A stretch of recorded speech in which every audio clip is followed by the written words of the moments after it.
7 luglio 1960. A Reggio Emilia, durante una manifestazione sindacale, 5 operai reggiani, tutti iscritti al Partito Comunista Italiano, vengono uccisi dalle forze dell'ordine.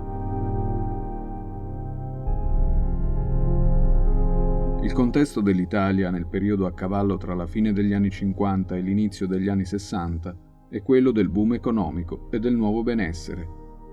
Ma la rinascita del paese genera anche una nuova categoria di poveri e di emarginati che esprimono la loro protesta in forme sempre più dure.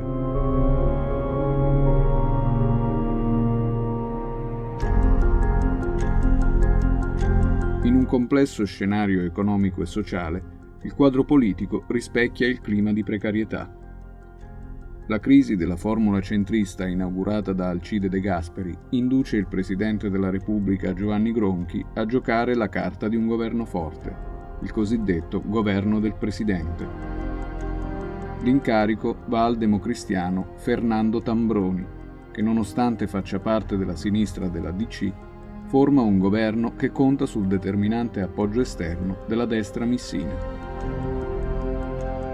La formazione del nuovo esecutivo, insieme alla successiva decisione del Movimento Sociale Italiano di scegliere Genova, città partigiana e medaglia d'oro per la Resistenza, come sede del congresso del partito, scatena proteste di piazza con gravi scontri. A Genova il 30 giugno, ma anche a Roma, Torino e Milano, le forze dell'ordine soffocano le manifestazioni con la violenza.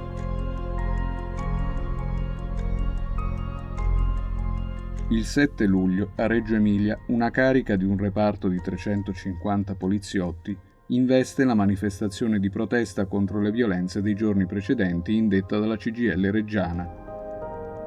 Dopo violenti scontri, le forze dell'ordine aprono il fuoco. Muoiono Lauro Farioli, Ovidio Franchi, Emilio Reverberi, Marino Serri e Afro Tondelli.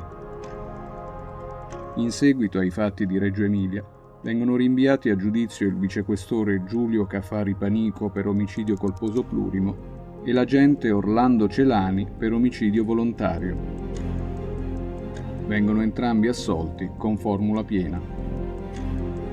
A Reggio Emilia, piazza Cavour, il luogo degli scontri dove hanno trovato la morte i 5 operai, è stata ribattezzata Piazza Martiri 7 luglio.